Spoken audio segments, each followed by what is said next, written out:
Jadi selama dalam 9 hari ini, saya lihat bandara yang di Suriah, itu yang di Damaskus sama yang di utara, itu kembali diserang oleh Israel untuk menghambat pengiriman rudal, pengiriman persenjataan dari Iran.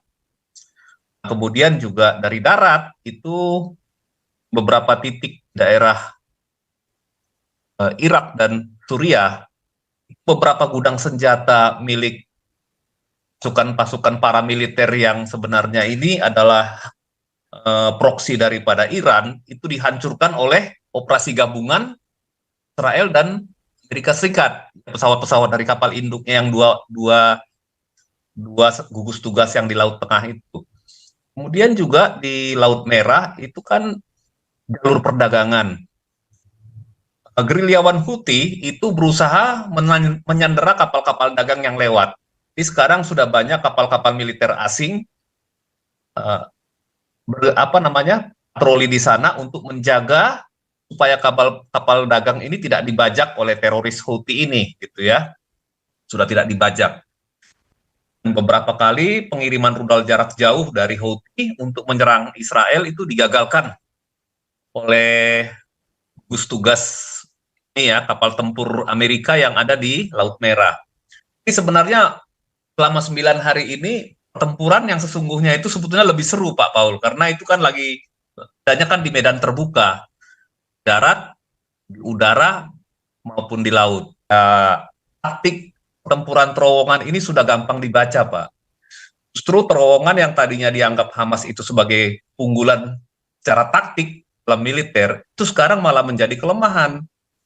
Karena ya Israel menemukan taktik baru juga ketika dia masuk ke wilayah Hamas yang banyak terowongan, dia tidak akan maju secepatnya. Mereka maju perlahan-lahan, Pak Paul. Perlahan-lahan periksa dengan tim bulldosernya, mereka tutup terowongan yang ketemu sesudah pasukan dia melewati. Jadi secara taktik pasukan IDF itu nggak mungkin disergap dari belakang. Belum lagi dengan menggunakan robot, dengan menggunakan anjing pelacak, dengan menggunakan sponge bomb, ya macam-macam taktik lah yang digunakan oleh Israel sekarang untuk ini ya, untuk mengatasi perang lewat terowongan dan lewat bawah tanah ini. Dan saya lihat perkembangan hari ini, beberapa terowongan yang mungkin terlalu berbahaya untuk dicek, sudah mulai dimasukkan air laut, Pak Paul, gitu. Tujuannya ya kalau ada orang yang di bawah ya bisa dipaksa untuk keluar, dan kalau ada persediaan amunisi, siu itu bisa dibuat tidak lagi bisa berfungsi gitu. Jadi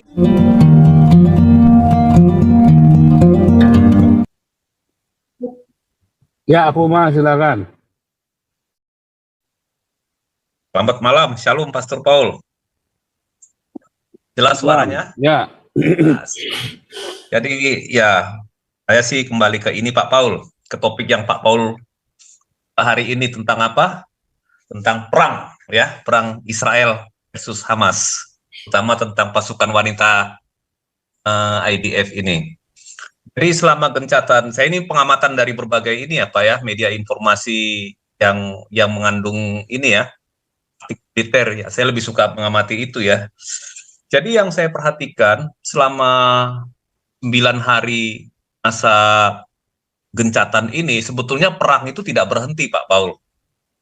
Jadi kita lihat medan tempur itu beralih ke Israel Utara, lawan Hezbollah, kemudian juga di beberapa daerah titik di Suriah dan di Irak, ya. Kemudian juga di selatan dengan nih kelompok perlawanan Houthi itu yang selama ini juga menjadi darah peduri dalam daging bagi pemerintah Saudi Arabia. Jadi sebetulnya kalau dilihat yang paling berat itu tantangan itu sebenarnya dari Lebanon, Pak Paul, Hezbollah gitu. Tetapi yang dilakukan selama masa gencatan senjata 9 hari ini, Iran berusaha mengirim segala macam persenjataan, rudal jarak pendek maupun jarak menengah, kemudian drone, itu lewati laut, lewati daratan, dan melewati udara.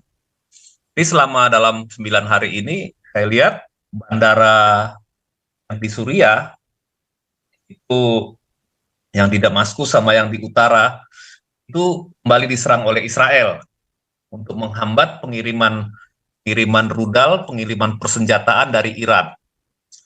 Kemudian juga dari darat itu beberapa titik daerah Irak dan Suriah, beberapa gudang senjata milik pasukan paramiliter yang sebenarnya ini adalah proksi daripada Iran, itu dihancurkan oleh operasi gabungan Israel dan Amerika Serikat. Pesawat-pesawat dari kapal induknya yang dua gugus tugas yang di Laut Tengah itu. Kemudian juga di Laut Merah itu kan jalur perdagangan. Gerilyawan Houthi itu berusaha menyandera kapal-kapal dagang yang lewat. Jadi sekarang sudah banyak kapal-kapal militer asing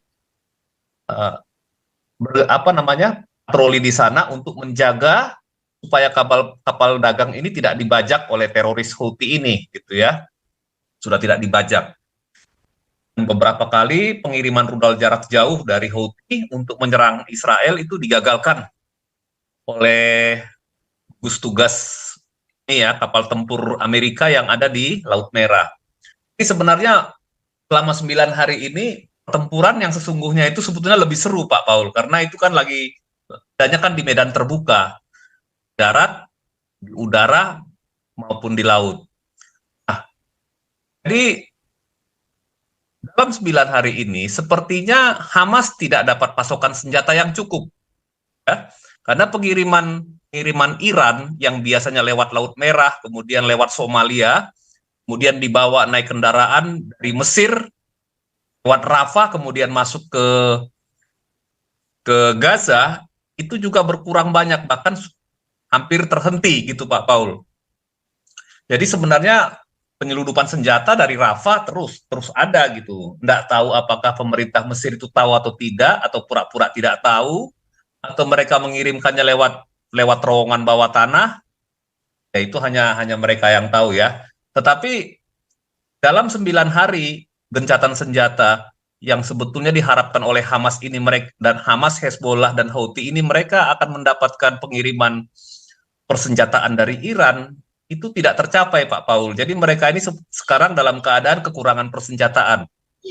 Itu yang terjadi. Nah kemudian saya memang masih belum dapat informasi. Mungkin Pak Paul mungkin dapat informasi. Apakah sandera yang tersisa masih hidup, Pak Paul? Yang 50 katanya sudah mati tuh, Pak. Termasuk yang 4 tahun itu sekeluarga mati itu ya. 3 orang itu ya. Ya. Yang kan Hamas sudah ngaku 50 orang mati karena bomnya Israel, ngakunya begitu kan. Walaupun sebenarnya ya mereka sendiri, mereka nyandera, mereka bertanggung jawab. Ya, dalam pertempuran siapa yang menawan, bahkan pasukan musuh kalau ditawan pun mati di tawanan kita ya ini Pak Paul bertanggung jawab itu. Harus disidik secara internasional kalau mengikuti hukum Jenewa ya, gitu. Jadi mungkin saja Hamas menggagalkan gencatan senjata dengan menyerang, dengan mengirimkan roket, karena dia sudah nggak punya lagi nih Pak Paul, sandera yang harus ditukar gitu. Bisa jadi, kita nggak tahu ya yang bagaimana. Itu kemungkinan seperti itu. Atau ya memang ya sudah mati seperti yang Pak Paul bilang. Kemungkinan terburuknya seperti itu, walaupun kita nggak mengharapkan mereka mati ya Pak Paul ya, tapi bisa jadi seperti itu.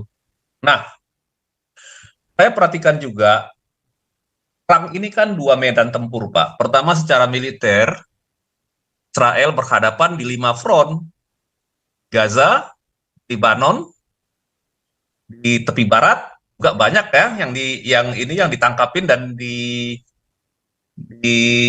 digagalkan operasi operasi terornya Hamas ini lewat tepi barat.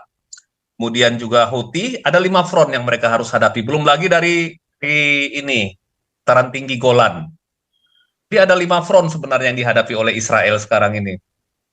Nah kita nggak tahu nanti, sepertinya kalau Hamas, kalau saya lihat sih Pak Paul, tidak akan lama lagi pertempurannya. Ya, taktik pertempuran terowongan ini sudah gampang dibaca, Pak. Justru terowongan yang tadinya dianggap Hamas itu sebagai unggulan secara taktik dalam militer, itu sekarang malah menjadi kelemahan.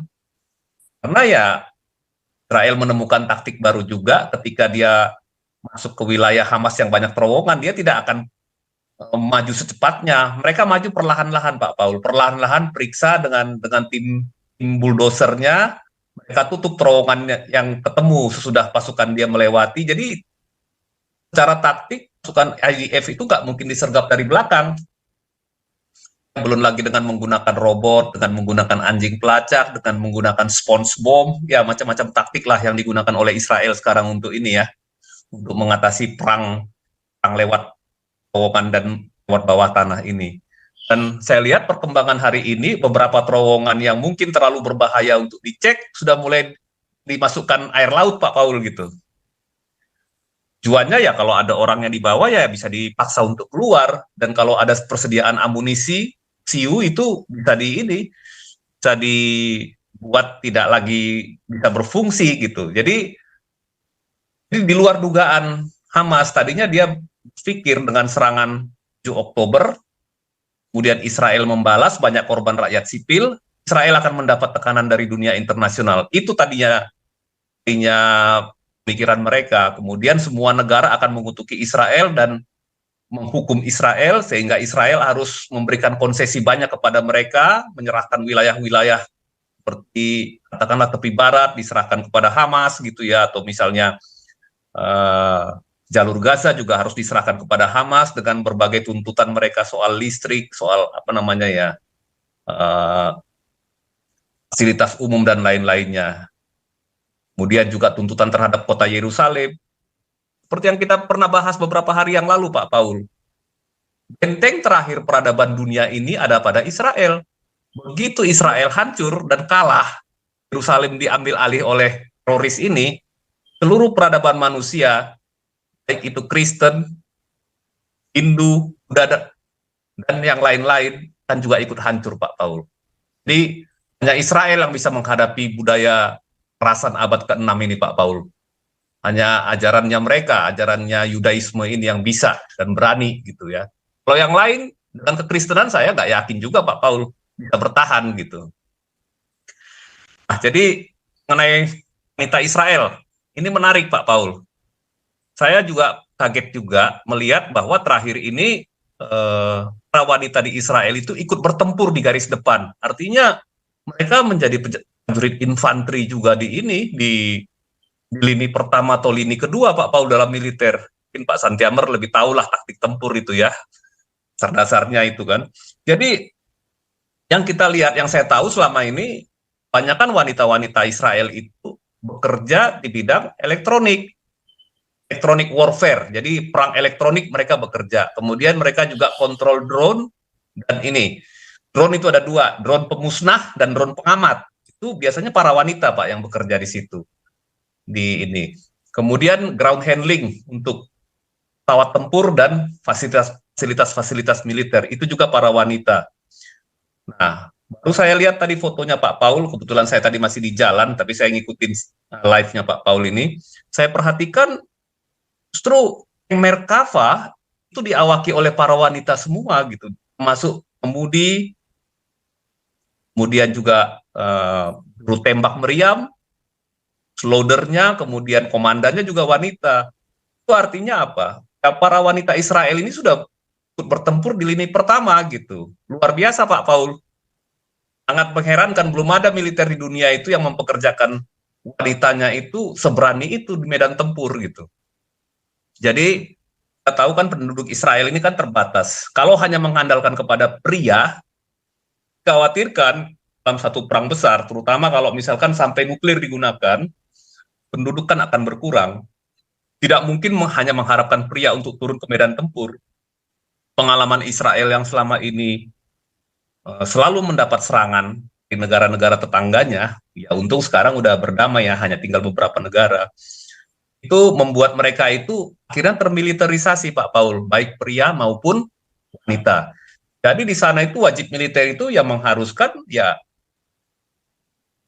wanita juga bisa menggunakan alutsista yang canggih gitu ya. Bahkan mereka juga latih juga menjadi pilot pesawat tempur gitu ya.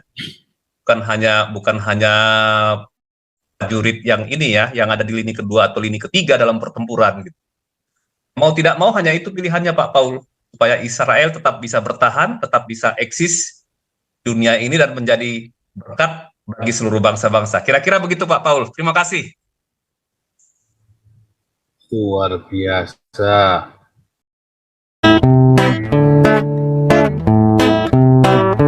Kau bilang kau menang debat lawan domba yang sesat. Kau bilang banyak yang tobat.